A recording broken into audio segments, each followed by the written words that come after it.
think of scientists and medical writers as lone wolves spending most of their workdays in isolation.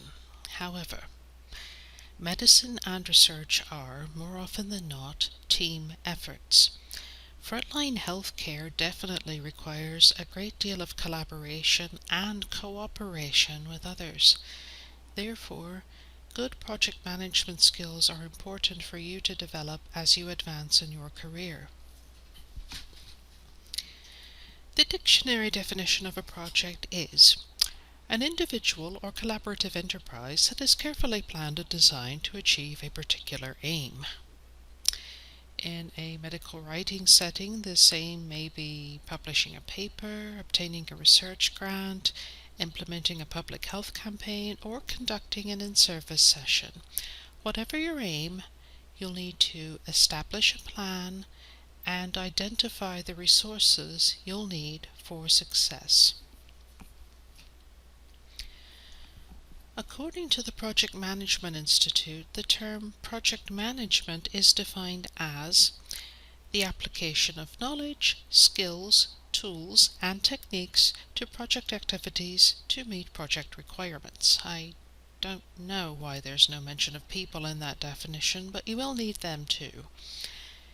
The act of managing a project involves establishing a series of steps through which you identify where you want to go and a feasible way to get there, as well as, of course, what knowledge, skills, tools, techniques, and people you'll need.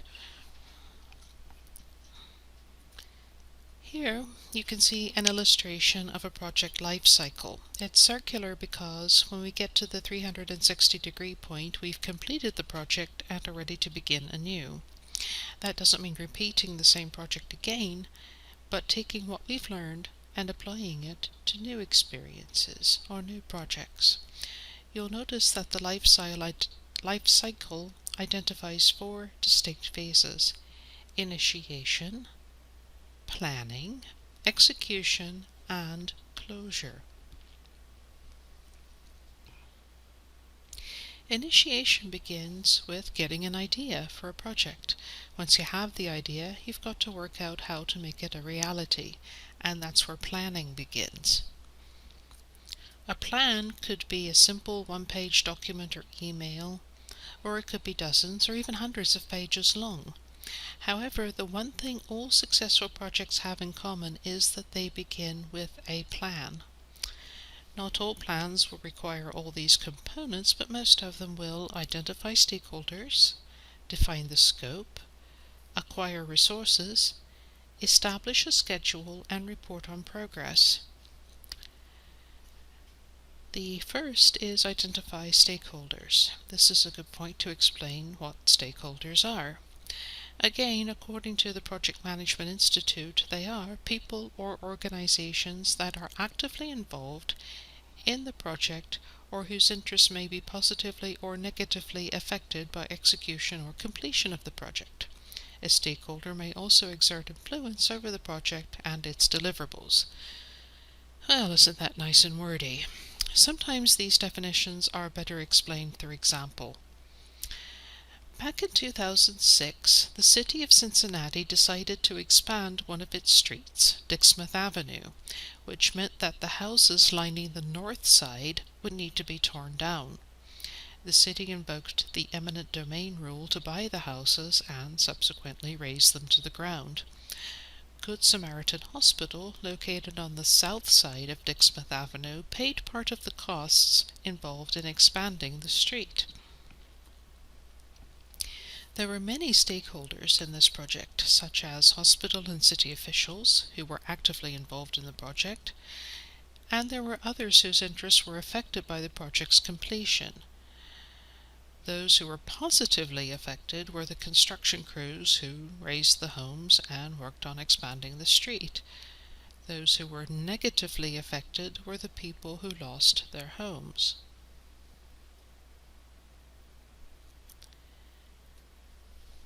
You'll also need to define the scope, which essentially means identifying what the project will or won't accomplish. For instance, suppose you want to study whether a low-dose spiral CT scan is more effective at detecting early-stage lung cancer in current and former smokers than a chest X-ray, which is the current standard screening tool. Your scope is limited to individuals who are current or former smokers. The CT scan's effectiveness for non-smokers is outside of the project scope. Defining the scope means explaining in detail what products, services, and results will come out of completing the project successfully. Your scope may be limited by certain constraints such as time, budget, and resources. So you will use the project planning stage to work out how you can complete your project within the constraints that you have. Once you've identified what you want to do, you'll need to think about how you're going to do it. This usually means acquiring the resources you'll need, and it refers to things like tools, equipment, software, and finances. You're going to ask yourself, what do I need to complete this project successfully? It's also important to think about human resources. Decisions you make about who you'll have on your project team will have a critical effect on your project success, or lack of it. When identifying human resources, ask yourself, who are the people besides me who will contribute to the project? How much time will I need to devote to training? And are they really interested in this project, or are they just getting through the workday? Now this illustration shows an example of a project management team and the project stakeholders.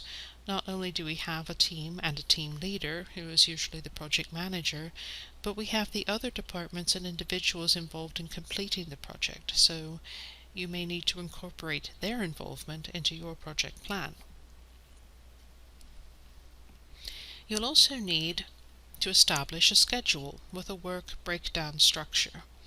And this is a term that simply indicates who is responsible for doing what. Who is going to handle different components of the project. There are many different types of project management software available, and some of them are designed for specific industries. And these may be helpful, but they may or may not be necessary depending on your project scope. Even a paper calendar delineating who's doing what and when it's due can be very helpful in keeping your team focused and organized. During your planning stage, it will help you to develop contingency plans. Work through any what-if scenarios by positing multiple possible obstacles or limitations and coming up with ways to deal with them. And this helps you from being caught off guard when problems arise. And for example, a construction project needs to build a certain number of days into the schedule to account for weather-related delays. Or a business plan may call for server upgrades, but there's a delivery delay, or the price increased unexpectedly. Turning to a medical writing example, let's suppose that you work in an organization which is transferring from paper charting to electronic charting. Maybe there are delays in obtaining the necessary software licenses, or you need to buy new hardware on which to run the software. So all of those what-if scenarios may affect how quickly your project can get done, whether it is completed within budget or not, and what resources you will ultimately need. Once you've planned your work, you and your team will work the plan. The project manager must continuously monitor activity and ask 2 questions. How do you know the plan is successful, and what do you do if it's not? Regular status meetings with the project team members will help minimize problems. It's up to the project manager to ensure these meetings are effective and productive. For instance, each member could report on his or her progress, and the project manager could use these reports to identify problems and take steps to resolve them, along with updating the project schedule as needed. You can also think about what might slow progress down and monitor those aspects more closely. The final step is project closure, but the project closure is not necessarily the end. It may simply be the point at which the project is considered ready and transitions into a maintenance or operational status.